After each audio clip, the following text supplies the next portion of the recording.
Welcome back. My name is Kat, and I wrote this book, of Pomegranates and Daffodils. That is the cover behind my business card with a QR code with links to all the books I've ever written. We're on Chapter 4, page 60. And since you've been with me this long, I thought I'd give you another little tidbit about my life. I have 5 dogs. I have 2 Queensland Heelers, 1 red, 1 blue. I have 2 Australian Shepherd mixes, 1 black, 1 red. And I have 1 black and white pit bull. We live on a farm, so 5 dogs isn't really that much.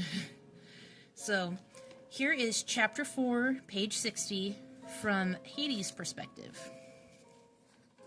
He noticed she tends to be very clinical in her outlook. It made her cold to talk to. He could feel her analyzing their interactions, trying to draw conclusions about his behavior towards her. She would no doubt go on to dissect every second of their conversations, why he gave her the bouquet, and how he knew that they were her favorite. How had he even known that what her favorite flower was? She would question all of it. The Persephone he met today felt nothing like the original goddess he had fallen in love with. The first Persephone was in there somewhere. She always is, hidden deep in the reincarnation soul to be expressed in different facets of her personality. The original Persephone had been all warm smiles and caring heart for everybody around her. Nobody had loved her harder or cared deeper.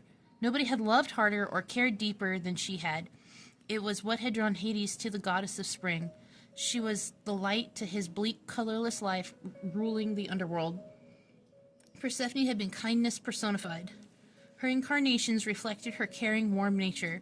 They always chose a life of service where she could do the most good and show the most compassion for the people and animals she surrounded herself with.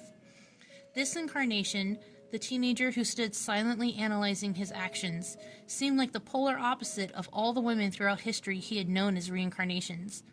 It made him curious why she would choose to inhabit this vessel rather than a more compatible personality. Of course, it had taken her many more years than usual to reincarnate. That is Chapter 4, page 60. I am not a professional voice actor or read-aloud person, and I hope you have a wonderful day.